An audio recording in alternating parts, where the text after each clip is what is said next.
So I've done a day in the life of a mum of two in the UK.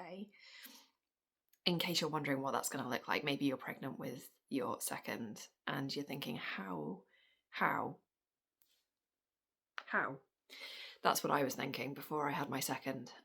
So yeah, that is what I'm trying to give you today, a little taste, a little insight into what you're in for.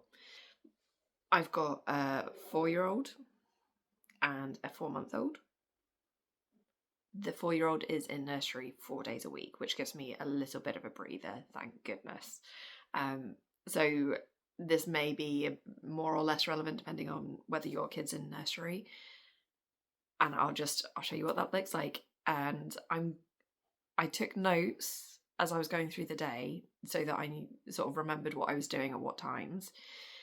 And it's messy, so I haven't done one of those nice curated versions of what a day in the life looks like and it's all nice and neat. This is the messy version and it's probably more realistic as a result. So you're welcome. If it gives you a headache, then you're probably on the right track. So alarm goes off at about 6 in the morning and baby was still feeding, so I didn't actually get up till about 6:15. And then it's like all pistons are going. We've got to get things ready. So pick the 4-year-old up out of bed, having ninja rolled to make sure the baby's still asleep. So baby's still asleep. Pick the 4-year-old up, get her downstairs, get her breakfast, and she wanted her egg and soldiers today. So I made her that. And then halfway through that, she decided that she was really sad about mummy and daddy dying at some point. So she would be left alone and she was really sad, and we had to have that kind of conversation. Bit of whiplash for you as a parent, halfway through breakfast having a conversation about that. But you have to be like a marine, you're just ready for anything, right? So 6:55, back upstairs, trying to get teeth brushed and get dressed. It's like, you're firing on all pistons just to get through this morning routine. So that's when my 4-month-old woke up and I had to get her up. We do elimination communication, so it was quick toilet trip, then cloth nappies, and then back to the 4-year-old because I've still got to do her hair. So juggling, literally. So juggled, managed to get the hair done, and then get the wellies on and get her out of the door for her dad because her dad was taking her to nursery that day. So, which is like a whole thing. Like, I'm only now just starting to adjust to having to do the nursery run again because it's a lot trying to get showered, get dressed, get all of us ready to try and get out. So I'm only just starting to do that again. A couple of days a week. It's been quite tough. So waved her off, said goodbye, and then it was my turn to try and get showered. So baby's on the floor in the bathroom whilst I'm doing some tummy time whilst I am getting teeth brushed and getting showered, getting ready for the day. But at least now I can kind of breathe for a second. I'm not juggling so much. So that sort of stress mode of having to like juggle, it calms down at that point. So I can focus on getting me ready. So getting dressed, but the baby was getting all upset and I couldn't quite get her settled. So I was trying to take her to the toilet, which we had another successful toilet trip. She was still getting upset even after that. So she went on her boob from about 8 till 8:30. And yeah, she just had her feed while I responded to some messages on my phone. When she woke up, we did another toilet time and got both of us ready and out the door for a music class that we had that day. So we left at about 9:40 for the 10 o'clock class, and I just walked down with her in the wrap and bag on my back. We had a bit of fun at the music class because it's actually a free class, which is brilliant. So it's just a free music class that you can go along to with your baby, and they just have some musical instruments and we do a bit of a sing-along. So after the music class, which finished at about 10:30, I decided to take a long walk home. So it was about a 5k, and we just went for a nice walk with her in the wrap, and got home about 12ish. So that was again toilet time, put her in another cloth nappy, and got her down for a little sleep. 12:30 I started making a big batch lunch for myself. I quite like doing a batch lunch so that I can just scoop and go with a baby, which just makes things 10 times easier if there's any rumblings going on. So and that's my stomach and the baby, you know. So yeah, I made a batch pasta lunch type thing. So I was finishing that up by about 1:15, but I think the food processor may have just woken her up, because I then had to go and try and feed her back to sleep.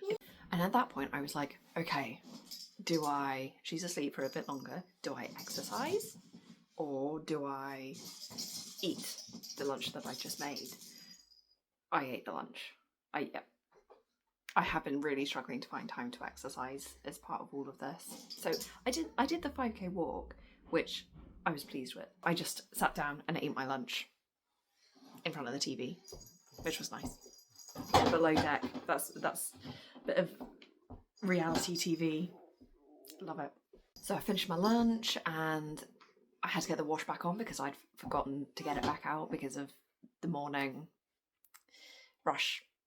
So yeah, got the wash back on and unloaded and loaded the dishwasher.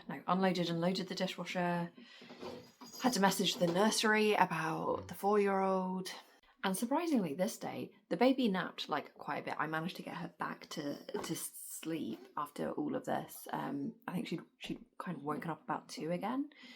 And so I just fed her back to sleep whilst doing loads of stuff on my phone, like dividing into my pots from payday and starting in a Tesco shop online, things like that. So yeah, but she doesn't normally sleep for this long, but by the end she woke at 3.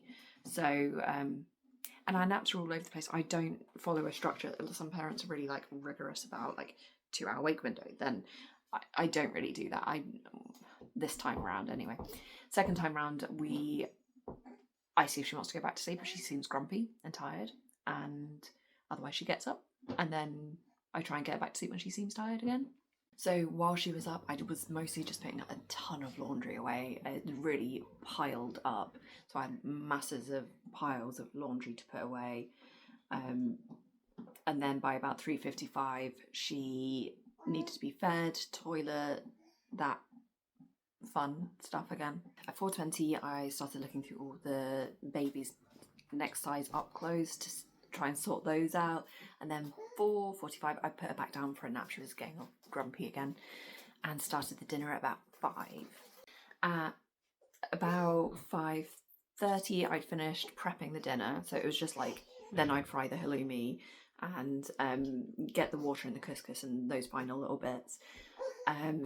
But that's when the baby started she woke up really upset. So it was like toilet time, feed her, and I was looking for my 4-year-old, some clothes for my 4-year-old at the time. So it was kind of a bit of a mad juggle. This is when the day starts ramping up again.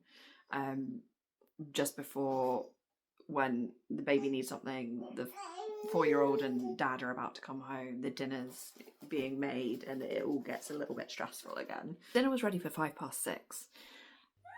But I think they were a bit late in coming home, so we didn't actually start eating till about 6:15, and I heard baby do a poo, so I just dealt with that whilst they were a little bit late. And I think we finished around 6:30, 6:45, finished eating. And this is the juggle where you've got the baby on the lap or looking up at you angrily until she gets fed up and starts crying whilst you're eating. So it's that sort of managing dinner. It's not a nice relaxed, but we all do sit at the table and have that family time together, which is great. It's our sort of anchor point, I guess, in the day. And then it was upstairs to brush teeth, pick a book. We only do bath like every other day, so this was a non-bath day. And So yeah, we just had a book, but right. So it sounds really easy, doesn't it? When you're like, oh, well, we brushed teeth, we did this. This was us chasing around trying to get the 4-year-old to do it. She does not like brushing her teeth. She does not like getting ready for bed. These are the really tricky transition times for us.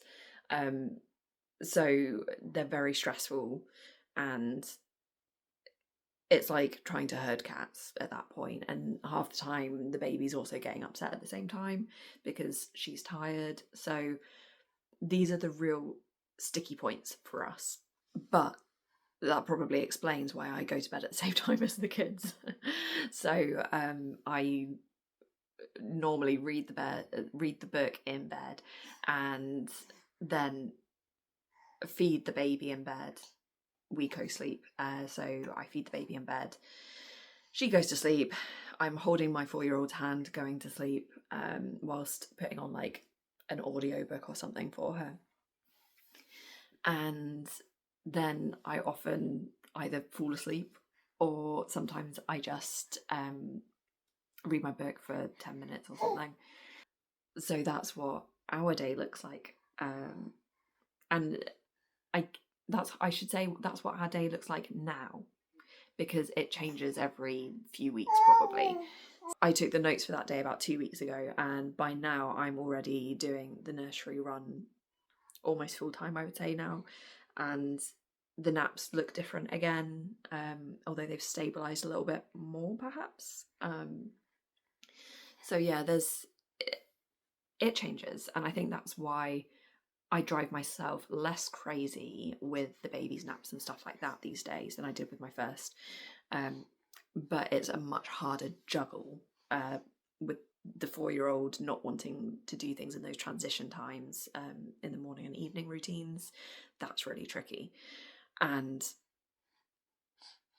if you've got a kid that listens to you and does it, then I think you will have an easier time of that. I do not. That's my tricky bit, and I'm exhausted by the end of the day and ready to go to bed at about 8:30 with the rest of them. So yeah, that's our day. And again, it looks different on each day depending on whether it's a bath night or not and whatever else is going on. But that is what a day looks like for us, with a 4-year-old at nursery, a 4-month-old at home, and yeah. So I hope this was a little bit helpful for you, just to give you an idea of the rhythm of the day. I think maybe that's the best word, the rhythm of the day. Let me know if you've got any questions or comments.